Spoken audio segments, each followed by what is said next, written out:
कुठे आहे तो मरकट? त्या मरकटाचा शोध या कर्दळी वनात मी घेतोय. या कर्दळी वनाचं निरीक्षण केलं असेल पुष्कळ नासू झालेले म्हणत. जरा थांब आधी कोण तू? मी कोण आहे नक्की तुला कळे, पण मला सांग रे, तुझ्या संपूर्ण देहाचं निरीक्षण केल्यानंतर माझ्या लक्षात आलेलं आहे. काय ते? तू तो मरकट. मीच तो. हे मरकटा, मीच तो. या कर्दळी वनात येऊन कर्दळी वनाची नासधूस करण्याचा प्रयत्न केला. बरोबर. अरे बाबा, याला कारण पण आधी तू कोण? मी होय होय, मला ओळखलं नाही. अरे तुला ओळखलेस तू तर मी विचारलं असतं कोण म्हणून.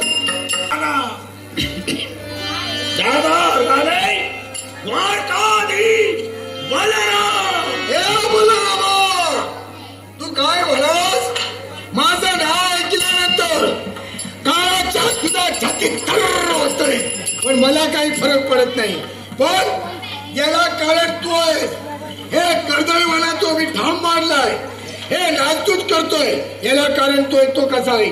तुझ्याजवळ कित्येक मी संदेश पाठविले, कित्येक जणा पाठविले की तुझं नाव बदल, पण तू नाव बदललं नाही म्हणून मला ठाम मारून बसावं लागलं. मला सांग रे, ही द्वारका कुणाची?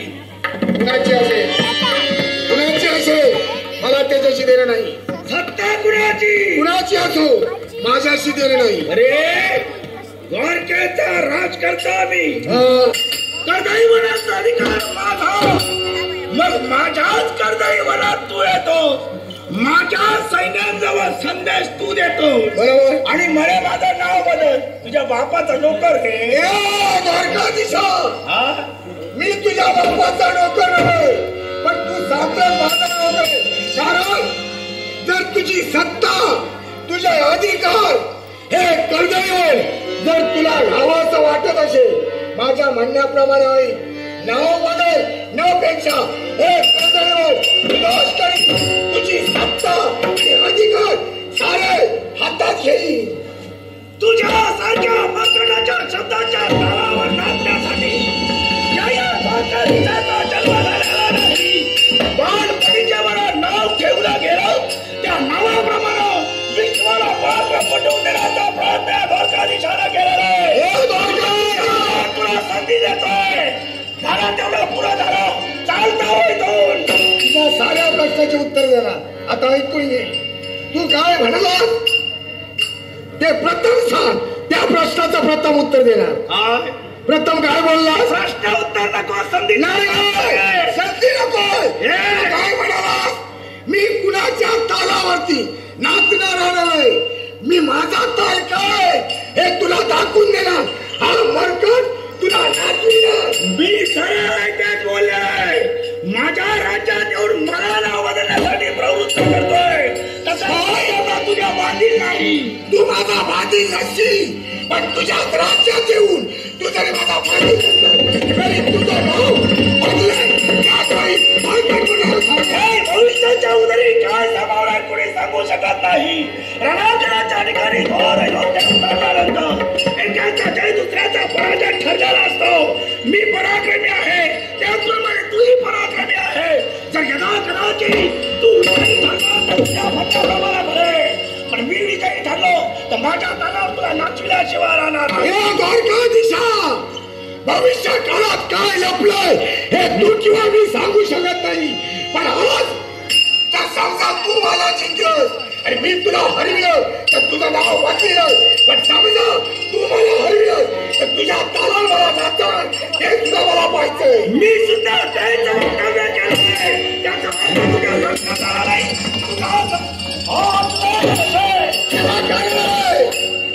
मग प्रत्येक वेळी बोलते वेळी समोरच्याला संधी दिली, एक वाक्य बोलल्यानंतर त्याचं उत्तर मिळतं. कारण समोरच्याच्या अंतःकरणात भीती असते, तर याला बोलायला संधी दिली तर आपल्याला ऐकणार नाही.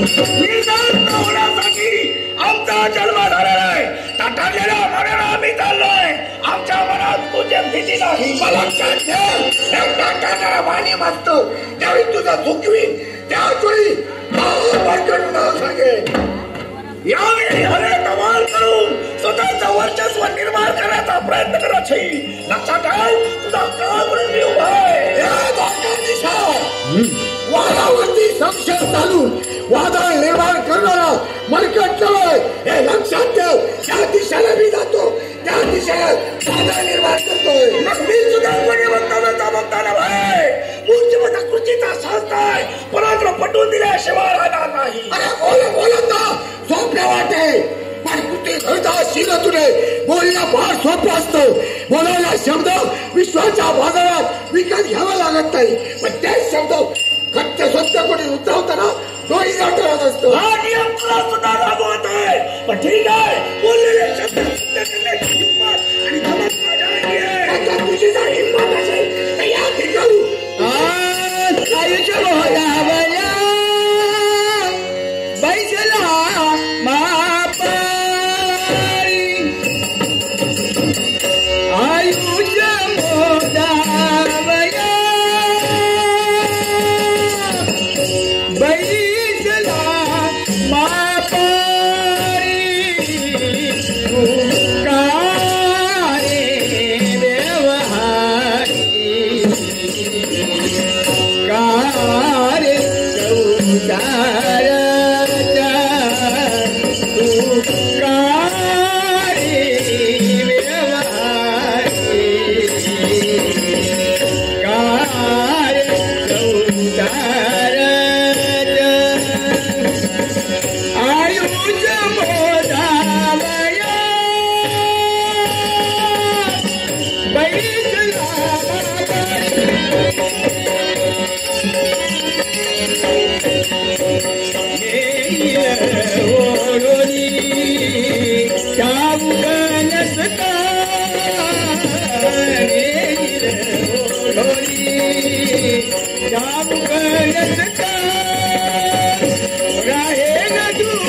हरि